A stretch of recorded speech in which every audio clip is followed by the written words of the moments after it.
there guys, welcome to my channel. My name is Glory Pendra Akman GPA. In today's video, yes, I took off my glasses. In today's video, you guys are going to be joining me to sew a wedding dress, a gorgeous purity dress for my sister. Yes, she's getting married, and I'm sorry guys, you'll be seeing this video long after the wedding is over. I'm sorry. If not, I would have extended an invitation to you. So guys, join me to sew this beautiful Pendra masterpiece.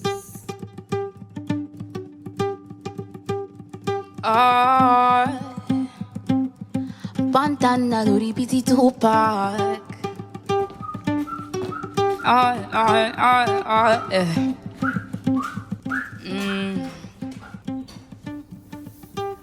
Low key, all my guys them naughty. I'm not joking. All my guys them know me. So these are the patterns which I had already prepared. Yeah, if you watched my previous vlog, or maybe not, sorry, it might not be the previous vlog, but in one of my vlogs actually I made this pattern. So it's a pretty simple basic bodice pattern. As you can see there in the wedding dress, the V neckline and a standing collar. So I have a video I had prepared in the past on how to draft a basic bodice block. You can go watch that video. I'll be linking it in the description box. Go and watch how to make a basic bodice, because that's simply what I did here with a V neckline. This is a satin, the regular doll face satin. I'm going to be using this as my underlay for the lace and also as my lining. So I'm placing my pattern there and I'm gonna cut. So she wants this dress to have a zip at the back. She said she doesn't want the trouble of lacing a dress, and since her body is pretty snatched already, I'm just going to bone this and give her zippers at the center back for closure.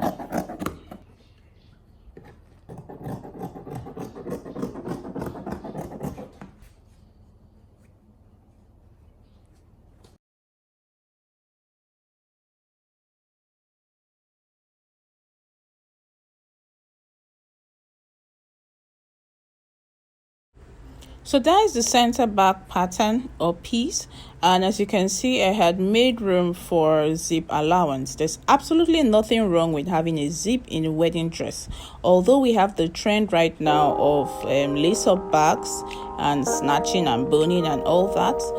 There's nothing wrong with having a zip in a dress. Is how neatly you install it and how beautiful the fit of the dress is, as you would see, or as you've already seen in how stunning or gorgeous this dress turned out.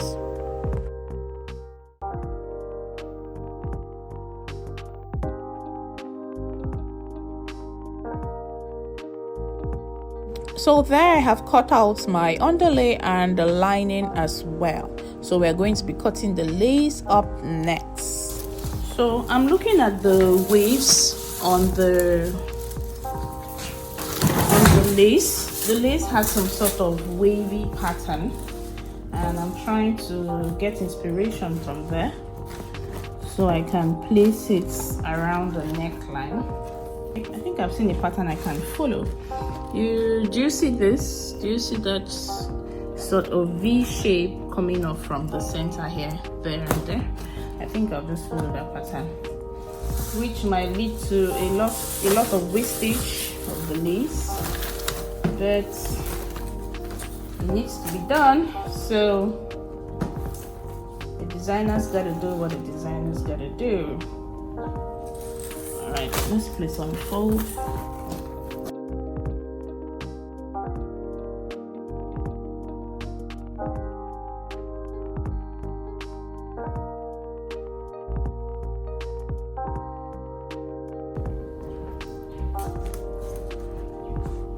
I think I got what I wanted. You can see that pattern there. Woohoo! I got it! Now, you might be worried, Kendra, the stone's not falling. Yes, they are falling. They are falling. I picked up one to show you. They are falling.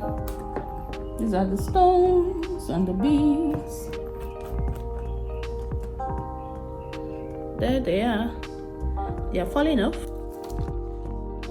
So here, I'm done cutting the laces, so I'll just keep them.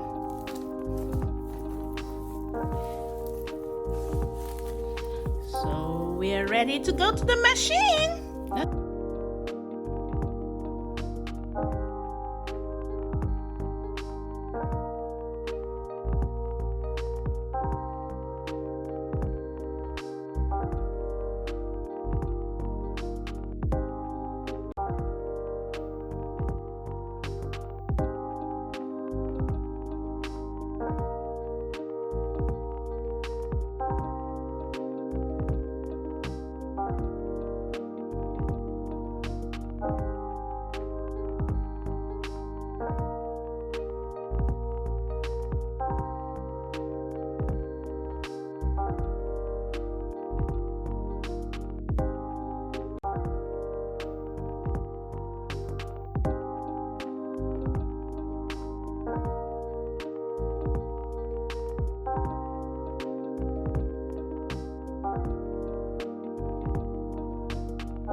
After we have fixed the collar. So this is the breast cup. We are going to fix it on the bodies.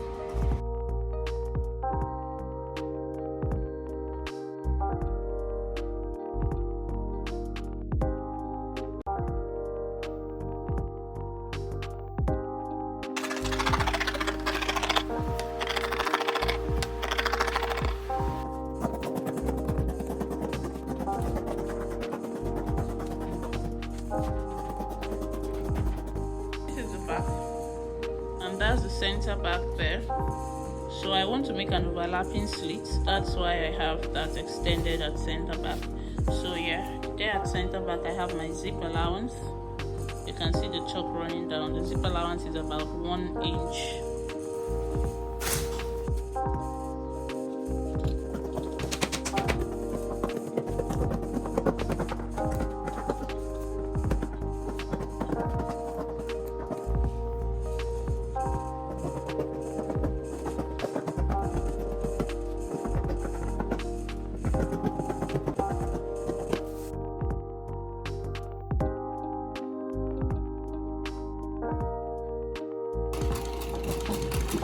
Now we are joining both sides of the skirts together.